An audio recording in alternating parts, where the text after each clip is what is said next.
दोस्तों नमस्कार। एक अपडेट, वो भी कष्टकारी। जी हाँ, आपको पिछले वीडियोस में मैंने बताया है, मेरे ख्याल से लगभग 15-20 दिन पहले की बात है कि भारत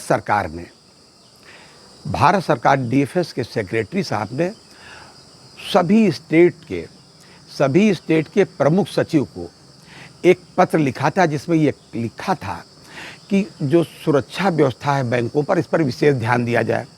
आए दिन इसमें जो घटनाएं होती थी, मारपीट की, मिसबिहेव की कस्टमर्स द्वारा, अन्य लोगों के द्वारा, इस पर विशेष ध्यान दिया जाए। ये बिल्कुल बहुत जल्दी की बात है, बिल्कुल ताज़ी भाई साहब।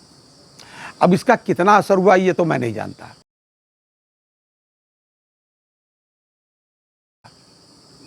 लेकिन जो ताज़ी घटना आई है वो मैं आपसे शेयर करूं, क्योंकि आपके बीच क्या है, कष्टकारी सूचना है तो, लेकिन जो भी सूचना आप तक पहुंचना आवश्यक है।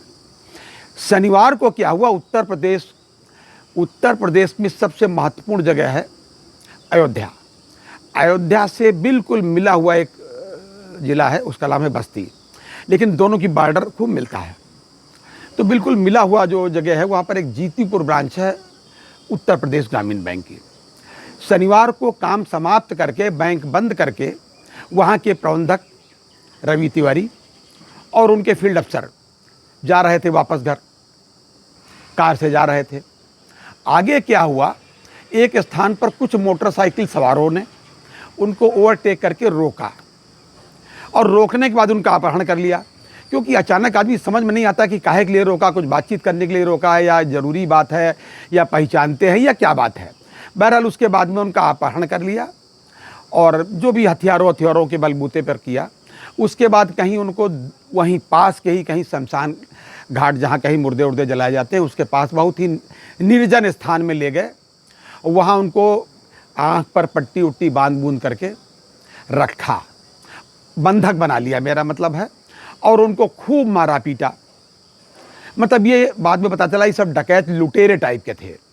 इन लोगों ने उनको रात भर प्रताड़ित किया और अगले दिन दोपहर में कहीं ले जा कर के, बस्ती ज़िले में ही पता नहीं किस जगह पर, उनको दूर ले जा कर के दोपहर में छोड़ा, जब वो किसी तरह छूटे। लेकिन इस बीच में क्या हुआ वो मैं आपको बता दूं, ज़्यादा महत्वपूर्ण है आज के दौर में। केवल मारपीट नहीं की, उनके सारे रुपए पैसे ले लिए, उनका सब तरीके से उनसे लोग फ़ोन करा करके, उनके परिचित लोगों से जैसा भी सूचना आई है, उनके सभी मित्रों से पैसे ट्रांसफ़र कराए। क्या बोल करके ट्रांसफ़र कराए, जब वो मिलेंगे तभी बात हो सकती है, क्योंकि सारे दिन ये लोग जुटे रहे थाने में अपनी एफआईआर कराने के प्रयास में।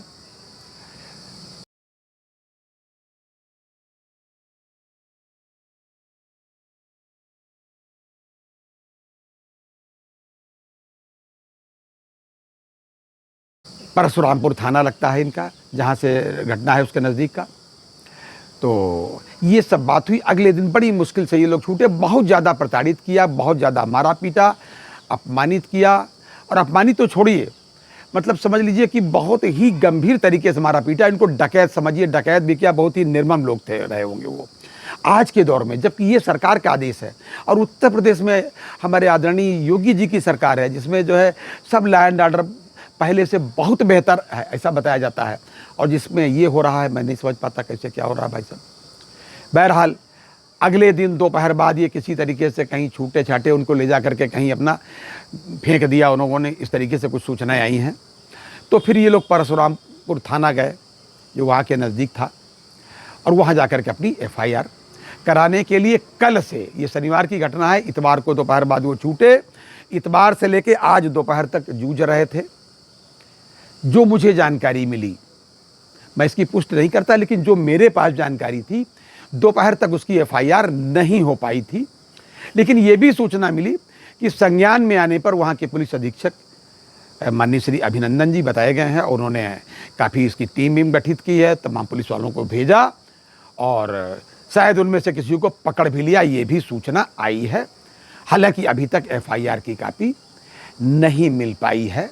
दोपहर तक तो नहीं मिली थी एफआईआर की कापी। लेकिन मैं पुलिस को धन्यवाद देता हूं कि केवल सूचना मिलने पर एफआईआर दर्ज करने, भले उन्होंने हिला हवाली की हो, देर किया हो, जो भी हो, जांच परख अपने कर रहे हों, लेकिन उन्होंने कार्रवाई की, ये सूचना मिली और उनमें से किसी को पकड़ा भी।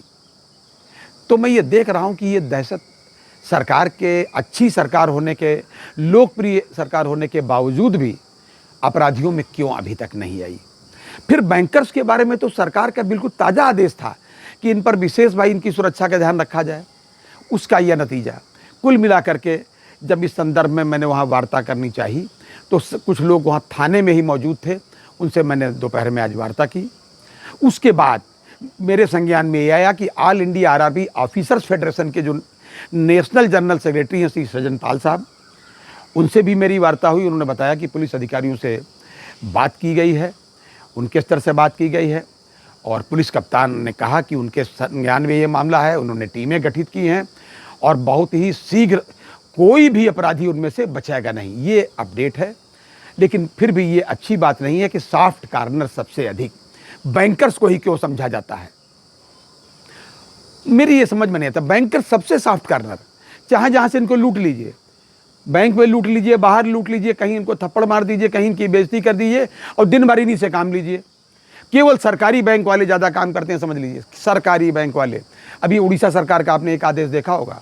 उड़ीसा सरकार जो भारतीय जनता पार्टी की सरकार है उड़ीसा में, उसने एक आदेश जारी किया भाई साहब कि जितनी भी प्राइवेट बैंक है वहाँ से सरकारी जितने भी अकाउंट्स हैं उनको बंद कर दिया जाए, क्योंकि पिछले 2 वित्तीय वर्षों में इन्होंने कोई भी लोकप्रिय कार्यक्रम जो भारत सरकार के हैं उनको इम्प्लीमेंट करने में इन्होंने कोई रुचि नहीं दिखाई है।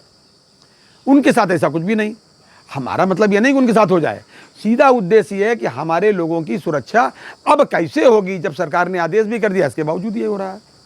हम तो फिर आपसे ये कहेंगे कि आपके बीच के कोई भी व्यक्ति, एक तो सब लोग सतर्क रहें, सुरक्षित रहें और थोड़ा सा आगे से सावधान हो जाएं।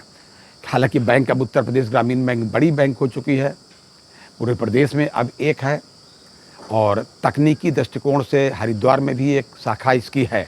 तकनीकी दृष्टिकोण से जो परिसीमन में चली गई थी वो प्रथमा यूपी ग्रामीण बैंक की, पूर्ववर्ती प्रथमा यूपी ग्रामीण बैंक की शाखा हुआ करती थी। तो अब जिम्मेदारियां बहुत बढ़ गई हैं, नेटवर्क बड़ा हो गया है। एसोसिएशंस के काफ़ी पदाधिकारी और तमाम बैंक अधिकारी भी थाने पहुंचे हुए थे, कल भी पहुंचे थे। कल तक एफआईआर नहीं लिखी गई थी, आज दोपहर तक एफआईआर उनको नहीं मिल पाई थी, शायद अब मिल गई हो। लेकिन कार्रवाई हुई और हो रही है, ये जान करके संतोष हुआ। पुलिसकर्मी इसके लिए अभिनंदन के, बधाई के और निश्चित रूप से शुभकामनाओं के पात्र हैं, बधाई के और धन्यवाद के पात्र हैं कि उन्होंने कम से कम एफआईआर लिखने में, अरे लिखा पढ़ी की बात नहीं, कम से कम काम तो सबसे पहले कर रहे हैं। बाकी कुछ लोग एफआईआर कर लेते हैं तब काम नहीं करते। उन्होंने लिखा पढ़ी की या जब भी कर रहे हों लेकिन काम किया। मैं उनको धन्यवाद देता हूँ और आपसे निवेदन करता हूँ, सभी लोगों से, सभी लोग एकजुट रहे और पुलिस प्रशासन से मैं पुनः निवेदन करता हूँ कि प्लीज़ जो भी इसके अपराधी गिरफ्तार किए गए हैं, इनके अतिरिक्त जो बचे हों उनको शीघ्र से शीघ्र जो है गिरफ्तार किया जाए और उनको दंडित किया जाए और बैंक कर्मियों को न्याय दिलाया जाए। ये हमारा व्यक्तिगत रूप से, मैं अपने चैनल की तरफ से भी उनसे ये निवेदन करता हूँ और इस घटना की, आपराधिक घटना की अपने चैनल के माध्यम से कड़ी निंदा करता हूँ। ये था आज तक का अपडेट। अगली बार किसी अन्य अपडेट के साथ फिर हाजिर होते हैं, तब तक के लिए इजाज़त दीजिए। और हाँ, आप सब लोग अपनी सेहत का पूरा ध्यान रखिए। रवि तिवारी साहब और उनके फील्ड अफसर साहब का स्वास्थ्य अभी ठीक नहीं है क्योंकि उनको चोटें काफ़ी लगी हुई हैं। अगली बार किसी अन्य अपडेट के साथ मिलते हैं। जय हिंद, जय भारत, नमस्कार।